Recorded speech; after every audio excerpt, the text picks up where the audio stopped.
Breaking news చూస్తున్నాం. హైదరాబాద్లోని తెలంగాణ భవన్లో ఇవాళ బీఆర్ఎస్ పార్టీ ఆధ్వర్యంలో సమాంతర అసెంబ్లీ సమావేశం నిర్వహించాలని నిర్ణయించారు.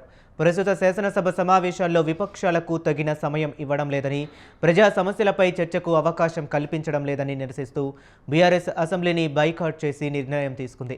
ఈ మాక్ అసెంబ్లీలో భాగంగా రైతులకు పెట్టుబడి సాయం అందజేయడంలో జరుగుతున్న ఆలస్యం, రుణమాఫీ ప్రక్రియలో ఉన్న గందరగోళం, అర్హులైన వారందరికీ అందకపోవటం, రాష్ట్రంలోని ఇతర పెండింగ్ సమస్యలపై ప్రధానంగా చర్చించనున్నారు.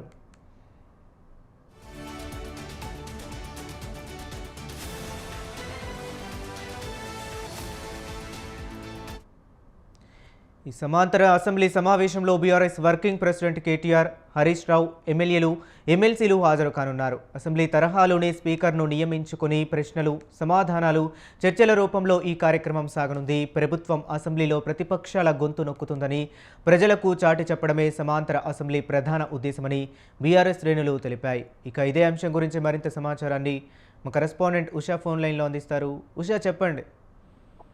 హరీష్, బీఆర్ఎస్ వినూత్నంగా సమాంతర అసెంబ్లీని నిర్వహిస్తోంది. ఒకవైపు ప్రభుత్వం అధికారికంగా నిర్వహిస్తున్నటువంటి అసెంబ్లీ సమావేశాలలో ఏవైతే ఉన్నాయో ప్రజలు సమస్యల మీద ఎక్కడా కూడా ప్రతిపక్షాన్ని నిలదీసే అవకాశం ఇవ్వకుండా ప్రతిపక్షాల గొంతు నొక్కేస్తోంది అన్న నేపథ్యంలోనే నేడు తెలంగాణ భవన్లో సమాంతర అసెంబ్లీ సమావేశానికైతే బీఆర్ఎస్ పార్టీ సిద్ధమైనట్టుగా అయితే తెలుస్తోంది. మాక్ అసెంబ్లీ ఏర్పాటు చేసి పథకాలపై ప్రభుత్వాన్ని ప్రశ్నించనుంది. బీఆర్ఎస్ వర్కింగ్ ప్రెసిడెంట్ అయినటువంటి కేటీఆర్ దీనికి హాజరవబోతున్నారు. అలాగే కేటీఆర్ తో పాటు హరీష్ రావు, మిగతా బీఆర్ఎస్ నేతలు ఎవరెవరైతే ఉన్నారో వారందరూ కూడా హాజరయ్యే అవకాశం ఉన్నట్టుగా అయితే తెలుస్తుంది. సమాంతర అసెంబ్లీలో ఏవేవైతే ప్రస్తుత సమస్యలు ఏవేవైతే ఉన్నాయో, రైతులకు యూరియా సమస్య కావచ్చు, రైతు బంధువులకు సంబంధించి కావచ్చు, అలాగే ఉచిత బస్ సర్వీస్ లో ప్రజలు ఎంతమంది లబ్ధి పొందుతున్నారు, వీరు ఇచ్చినటువంటి పథకాలు, అధికార పార్టీ కాంగ్రెస్ పార్టీ ఇచ్చినటువంటి పథకాల్లో కొన్ని మాత్రమే అమల్లో ఉన్నాయి, కొన్ని ఇంతవరకు కూడా అమలుకి నోచుకోలేదు. 2 ఏళ్ల పరిపాలనలో భాగంగా కాంగ్రెస్ పార్టీ చేసినటువంటి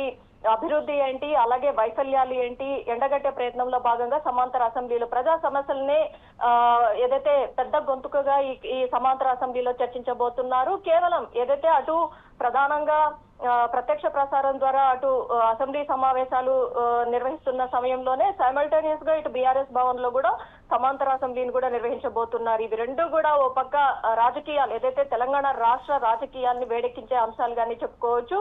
ప్రజా సమస్యల మీద బీఆర్ఎస్ లేవనెత్తబోయేటటువంటి అంశాలేంటి, అలాగే వర్కింగ్ ప్రెసిడెంట్ కేటీఆర్ నేతృత్వంలో జరుగుతున్నటువంటి ఈ సమాంతర అసెంబ్లీలో ప్రధానంగా అటు రేవంత్ సర్కార్ ని, అలాగే మంత్రులు ఎవరైతే ఉన్నారో ఆయా శాఖల మంత్రులు చేస్తున్నటువంటి కార్యకలాపాలు, అలాగే హిల్ట్ పాలసీ, ప్రధానంగా ఈ రోజు అసెంబ్లీలో చర్చించబోయేటటువంటి అంశం హిల్ట్ పాలసీ. ఈ హిల్ట్ పాలసీ కేవలం లబ్ధిదారులు, ప్రభుత్వానికి ఇందులో చాలా వరకు కూడా వాటా ఉండే నేపథ్యం కనిపిస్తోంది. కానీ ఇక్కడెక్కడా కూడా సామాన్యుడు ఎక్కడ కూడా లబ్ధి పొందడం లేదు. హిల్ట్ పాలసీ దగ్గర నుంచి ఇరిగేషన్ వరకు ప్రతి ఒక్కటి కూడా ప్రభుత్వం చాలా వరకు కూడా ఇందులో దందాలను నిర్వహిస్తోంది అన్న కోణంలోనే ఈ అంశాలన్నింటినీ కూడా లేవనెత్తుతూ ప్రజలకు అర్థమయ్యేలాగా కూడా ఈ సమాంతర అసెంబ్లీ ఉండబోతోందనే చర్చ అయితే జరుగుతోంది. మొత్తం మీద వరుసగా అటు ఇరిగేషన్ శాఖ మంత్రి Uttam Kumar Reddy power point presentation తర్వాత ఇటు నెక్స్ట్ డేనే హరీష్ రావు చేసినటువంటి పీపీపీ కావచ్చు, అలాగే ఇటు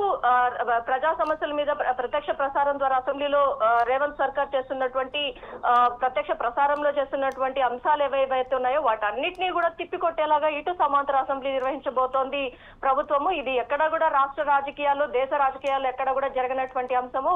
అటు ప్రధానమైనటువంటి అసెంబ్లీ సమావేశాల జరుగుతున్న నేపథ్యంలోనే ఇటు సమాంతర అసెంబ్లీని బీఆర్ఎస్ ప్రధాన ప్రతిపక్షమైనటువంటి తెలంగాణలో ఈ నిర్వహించడం అనేది ఏదైతే సమాంతర అసెంబ్లీని నిర్వహించడం అనేది మాత్రం ఒకవైపు ఏదైతే ప్రజల్ని కావచ్చు, ఇటు రాజకీయ నాయకులు ఏదైతే అటు ఏపీకి సంబంధించి కావచ్చు ప్రతి ఒక్కరు కూడా అటెన్షన్ గా ఈ అంశాలన్నింటినీ కూడా అబ్జర్వ్ చేస్తున్నటువంటి నేపథ్యం కూడా కనిపిస్తోంది. హరీష్, రైట్ ఉషా. అలాగే మనం గత కొన్ని రోజులుగా చూసుకున్నట్లయితే తెలంగాణలో యూరియా కొరత కూడా రైతుల్ని వేధిస్తుంది.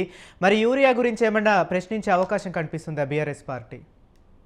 ఖచ్చితంగా ముఖ్యంగా ఇప్పటి వరకు చూసుకున్నట్టయితే యూరియా కొరతతో రైతులు ఇప్పటి వరకు భూమిలో వేసుకున్నటువంటి పొలాల పంటలు ఏవైతే ఉన్నాయో పంటలకి సంబంధించి యూరియా కొరత భారీగా ఉంది. అటు కేంద్ర ప్రభుత్వాన్ని నిలదీస్తూనే రాష్ట్ర ప్రభుత్వం దీనికి సంబంధించి ఏ విధంగా కూడా చర్యలు తీసుకోలేదు. యూరియా కోసం తెల్లవారుజామున 4 గంటల నుంచి కూడా రైతులు క్యూ లైన్ లో నిలబడుతున్న నేపథ్యమే కనిపిస్తోంది. కానీ ప్రభుత్వ వైఫల్యాలు చాలా వరకు కూడా ఎండగట్టే ప్రయత్నమే కనిపిస్తోంది. అటు ఏదైతే ఇందిరమ్మ ఇళ్లు కావచ్చు, ఇవి కావచ్చు, అలాగే రైతు బంధు కావచ్చు, ప్రతి ఒక్కటి కూడా హిల్ట్ పాలసీ మెయిన్ గా రాష్ట్రం అధికార పార్టీ అయినటువంటి కాంగ్రెస్ పార్టీ ఈ రోజు చర్చకు లేవనెత్తున్నటువంటి అంశాలు హిల్ట్ పాలసీలో చాలా వరకు ఓఆర్ఆర్ అవతల కావచ్చు, ఓఆర్ఆర్ ఇన్సైడ్ కావచ్చు, రెండు వైపులా కూడా లబ్ధి చేకూరేలాగా దందాలకు ప్రభుత్వం చాలా వరకు కూడా ఇందులో చాలా వరకు కూడా లొసుగులే ఉన్నాయన్న కోణంలోనే ఇప్పటి వరకు కూడా వినిపిస్తోంది. కాబట్టి బీఆర్ఎస్ దీన్ని చాలా వరకు కూడా